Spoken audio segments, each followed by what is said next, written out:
네, 안녕하세요. 반갑습니다. 박프로입니다. 오늘 일요일이고요. 오늘 지아 이노베이션을 좀 볼 텐데요. 시간외에서 하한가가 나왔죠.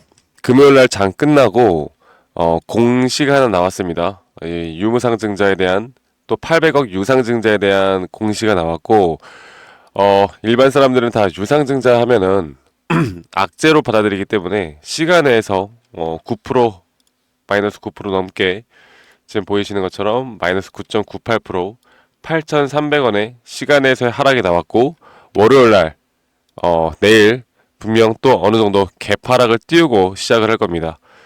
유상증자라는 게 일반 우리 주주들에게 부정적인 악재로 상당히 많이 인식이 되고 이런 공시를 절대 장내에 내놓지 않고 항상 장이 끝나고 뭐 시간내에서 발표라던가 아니면 뭐 6시에 발표를 하던가 5시에 발표를 하던가 이렇게 항상 장이 끝나고 발표를 하죠. 물론 장중에 이런 내용들을 발표를 하다 보면 변동성이 상당히 크게 나올 거기 때문에 이해는 하겠지만 이렇게 시간외에서 발표를 하면 야 나는 이것도 모르고 월요일날 어떻게 하나 이거를 또 어떻게 뭐 월요일날 장 내일 장 시작하자마자 그냥 물량 다 던져야 되나 이렇게 생각하시는 분들이 많을 것 같습니다. 일단 오늘 제가 말씀을 드리고 싶은 건 일단 지아 이노베이션이 유상증자를 했던 한 목적 그리고 여기에 대한 지금 내용들 그리고 우리가 왜 지아 이노베이션을 끌고 가야 하는지에 대해서 좀 더 상세하게 말씀을 드릴 테니까 영상 끝까지 꼭 시청하시길 바라겠습니다. 자 일단 내용을 보면요. 운영자금으로 약 800억 정도의 유상증자 내용이 나왔습니다. 약 800억 정도를 운영자금으로 쓴다. 이런 내용들이 나왔는데 사실 뭐 우리가 기대를 하던 게 나중에 공시 내용을 보면요. 이 유증을 하는 이유가 이 글로벌 제약사 그리고 글로벌 제약사와의 기술 이전 협상력을 강화하기 위해서 기술 이전에 대한 협상력을 강화하기 위해서라. 자, 그러면 여기에 대해서 좀 이야기를 해봐야 할 것 같습니다. 일단 유상증자에 대한 내용은 기술력 이전 협상력 강화를 위해서 선제적으로 자금 조달을 하기 위한 유상증자다. 그런데 이번에 이렇게 유상증자를 해서 자금을 조달하는 이유는 뭐 여타 다른 뭐 제약바이오, 타 바이오텍처럼 이런 기술 이전을 해서 계약금을 받거나 하는 그런 게 아니라 기술 이전을 하고 그리고 끝까지 공동으로 임상을 한다는 거. 네. 그래서 이렇게 서로가 상대방 입장에서 이렇게 임상에 대한 비용이 안 갖추어져 있으면 이런 기술 이전에 대한 협상이 안 됩니다. 자, 그래서 GI 이노베이션 같은 경우도 유증을 할 수밖에 없는 것이고 거기에 따른 운영 자금에 대한 800억 유상 증자가 나온 거고요. 그럼 여러분들이 너무나 잘 알고 있는 이 GI 이노베이션하고 공동으로 임상을 하는 글로벌 업체 다들 아시죠? 네, 머크입니다. 머크. 저번에도 머크와 공동 임상을 한다고 발표를 했었고요. 현재 뭐 GI 임상팀 그리고 타바이오텍하고 규모에서는 비교가 안 되는 그리고 이 머크는 이런 글로벌 빅파마로서 이 GI 이노베이션도 같이 공동 임상을 하려면 이러한 자금 정도는 무조건 준비가 되어 있어야 한다라는 겁니다. 그래서 좀 전에 말씀드렸던 뭐 기술 이전만 하고 끝내는 게 아니라 끝까지 공동 임상에 대한 부분들이 목적이기 때문에 그리고 지금 현재 나오는 이야기도 지금 뭐 그걸 좀 말씀드려야 할 것 같아요. 최근에 머크가 이 키트루다에 대한 흑색종 반응률이 0%입니다. 네, 오히려 우리 GI 같은 경우는 102에 대한 반응률이 나왔습니다. 그래서 지금 GI 같은 경우는 단독으로 이렇게 반응률이 좋게 나오고 있는데 이런 것들을 키트루다와 만약 병용을 하게 된다라고 하면 네. 그래서 머크가 이 시장에 이런 것들을 가져오기 위해서 단독으로든 뭐든 지금 GI에 대한 기술이 무조건 필요한 거고 그렇기 때문에 지금 공동 임상이라는 이야기들이 나오는 겁니다.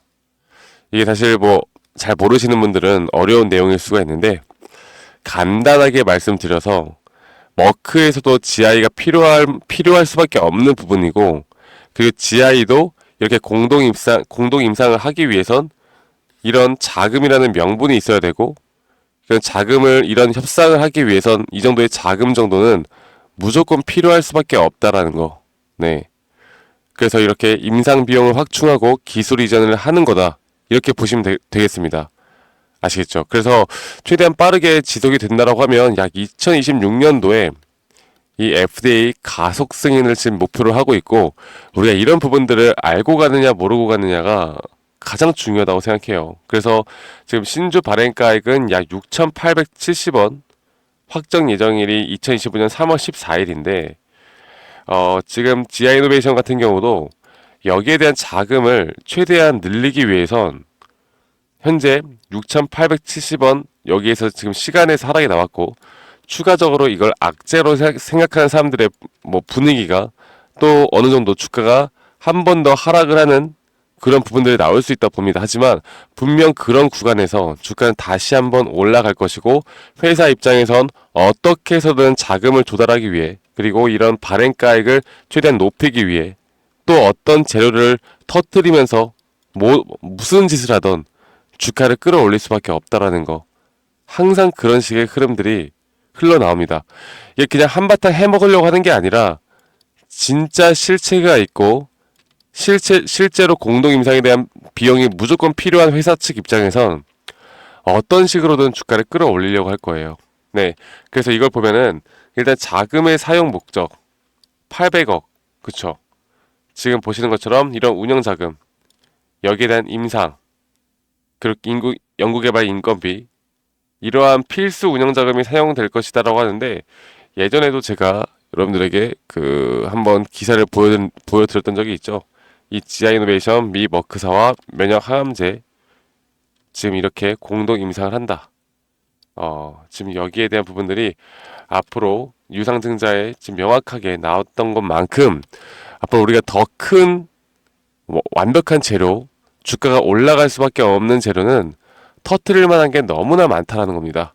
그리고 제가 그냥 한 가지 말씀드리고 싶은 건, 이게 나중에 공동 임상을 해서 진짜 좋은 결과가 나오던 안 나오던 결국 제약바이오 쪽의 주가는 기대감으로 올라가는 것이기 때문에, 내가 과연 이 기대감을 어떻게 판단을 하고 어떻게 가져갈 것인가, 지금 현재 이게 가장 중요한 부분이고, 그럼 우리가 이 기대감으로 앞으로 주가가 올라간다라고 하면 여기에 대한 적정 주가를 어디로 계산을 해야 될까를 보면요, 일단 제가 여기에 대해서는 차트적으로 좀 더 디테일하게 여러분들께 말씀드리겠습니다. 지금 시가대에서 하락을 했기 때문에 대략 이 정도 선에서 아마 시초가 갭이 뜰 것으로, 개파락이 뜰 것으로 예상이 되어 가고 있고, 시간의 현재가 보면은 8,300원 정도가 찍히죠. 8,300원 정도면 대략 이 정도 구간이라고 보면 되겠고, 여기에서 개파락을 띄울 때 지금까지 총 4번의 지지를 해왔던 이런 자리들이 있죠. 이런 자리들에서 저는 분명 어느 정도의 다시 한번 큰 반등이 나올 수밖에 없다고 봅니다.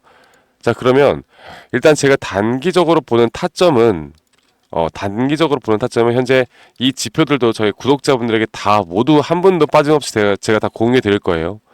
이렇게 하락세 기형 패턴을 만들어 가고 있었고, 여기에서 한 번 더 추세가 이탈된다라고 하면 개인 투자자분들은 특히나 지금 단타를 치거나 여기에서 잠시 스윙 관점을 가져가거나 단타를 치는 사람들의 손절매가 여기서 상당히 많이 나올 것으로 예상이 돼요. 근데 오히려 그런 자리들에서 분명한 반등은 나올 것이고, 그리고 제가 예전부터 다시 한번 말씀드리지만 현재 주가의 가격이 계속 내려가고 있는 상황 속에서 오히려 사람들의 매수에 대한 심리는 오히려 높아지고 있는 구간이 나온다. 그래서 내일 만약에 한 번 더 지금 개파락과 함께 조정이 나온다라고 하면 저희는 다시 한번 꼭 매수를 해야 되는 매수 타이밍이 올 것이고요.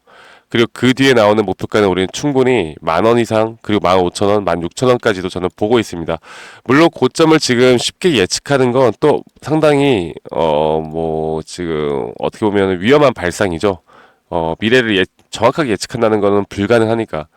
하지만 우리가 그래도 이게 고점일지 아닐지는 분명 여기에 대한 시그널을 우리가 파악을 할 수 있다는 거, 그 시그널을 우리가 어떻게 잡고 어떻게 끌고 가느냐가 앞으로 중요한 쟁점이 될 것 같습니다.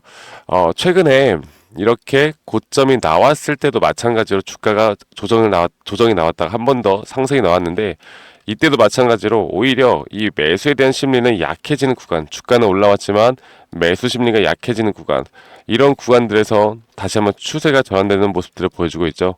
우리는 결국 기술적으로도 이 GI 이노베이션에 대한 타점을 충분히 잡아 나갈 수가 있기 때문에 오늘 나왔던 유증에 대한 공시는 절대 악재가 아니라는 걸 말씀드리겠고, 앞으로 미래 비전을 위한 필요할 분명히 할 수밖에 없는 유증이었다.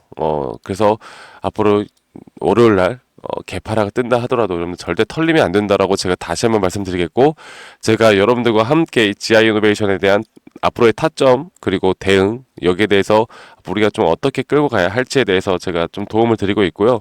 현재 지금 뭐 GI 이노베이션뿐만 아니라 또 다른 종목들에 대한 타점들도 이렇게 차트 분석상 여러분들과 함께 좀 같이 이끌어 나가고 있는 만큼 많은 도움 꼭 받아보시길 바라겠습니다. 저와 함께, 저 박프로와 함께 앞으로 이런 대응 그리고 타점 그리고 제 구독자 방에 오시고 싶으신 분들은 010-2011-9671로 저에게 GI라고만 문자 한 통 남겨주세요. GI 아시겠죠? 네, GI 이노베이션의 GI라고만 문자 한 통 남기시면 되시겠고, 이렇게 제가 여러분들께 중요하게 잡아야 되는 장중 타점과 지금 보여드리는 지표들 그리고 GI 이노베이션에서 나오고 있는 내용들을 누구보다 빠르게 그리고 앞으로의 분석과 대응들을 함께 해 나갈 테니까 지금 시간 내에서 한가 나왔다고 해서 그냥 뭐 종토방이나 커뮤니티 보면서 막 이게 끝났다 아니다 막 이런 말들이 많은데, 우리는 중요한 팩트만 가지고 그리고 차트상 기술적 분석상 그리고 유증에 대한 성격 그리고 앞으로 나오는 내용들 그리고 해외에서 또 나오는 이야기들, 이런 것들을 종합적으로 판단을 해서 끌고 갈 겁니다. 아시겠죠? 여러분들 지금 이 자리가 아마 많은 분들이 물려 계시는 자리일 거예요. 그리고 시간에서 또 하락이 나오다 보니까 이 차트의 그림을 보면 이제 거의 뭐 지금 신저가까지 혹시 찍는 거 아닌가 이렇게 고민이 많으실 텐데, 이 지지 라인에서 저는 분명히 주가는 올라갈 수밖에 없다라 보고 있고요. 그리고 회사 측에서도 유상증자를 무조건 성공을 해야 되기 때문에 최대한 주가를 끌어올릴 수밖에 없다. 그리고 끌어올리는 방법은 어떠한 방법을 통해서라도 분명 끌어올릴 수 있는 재료는 터져 나올 겁니다. 최근에 우리나라 기자들, 특히나 이런 금융이나 증권적 기자들은 그냥 돈 받고 글 써주는 사람들 많잖아요. 그러니까 이게 뭐 무조건 그럴 것이다 그러는 게 아니라 이런 방법까지 써가면서라도 주가를 끌어올리는 데는 저는 문제가 없을 것이다라고 봐요. 그래서 우리가 가장 중요하게 생각해야 되는 건 뭐 이 회사가 정말 대박이 나서 잘 됐으면 좋겠지만, 우리에게 가장 중요한 건 뭡니까? 여러분들의 계좌, 우리들의 수익, 우리 돈 아닙니까? 우리 돈을 최대한 지키고 그리고 그 돈에 대한 수익을 최대한 극대화할 수 있는 전략, 우리는 이것만 알고 끌고 갑시다. 여기저기서 나오는 루머들, 여기저기서 나오는 뭐 내용들, 말도 안 되는 막 그런 어떻게 보면 사람들을 혼돈 속에 빠지게 만드는 또는 헷갈리게 만드는 그런 내용들은 앞으로 무시하고 지나가셔도 저는 괜찮다라고 말씀드리겠고, 제가 앞으로 저희 구독자분들과 함께하는 만큼 구독, 좋아요 한 번씩만 꼭 눌러주시고요. 여러분들이 잠깐 투자해서 저에게 GI라고만 문자 보내주시면 저는 여러분들에게 앞으로 더 좋은 영상 또 저희 구독자방 또는 문자로도 앞으로 이런 타점이 나오고 우리가 또 꼭 알아야 되는 내용이 나올 때마다 저희 구독자분들에게는 한 분도 빠짐없이 다 공유를 해드리도록 하겠습니다. 아시겠죠, 여러분들? 자, 일요일 마무리 잘 하시고요. 오늘 하루도 행복한 하루 보내시길 바라겠고, 저는 다음에 또 여러분들께 좋은 영상으로 인사드리도록 하겠습니다. 감사합니다. 박프로였습니다.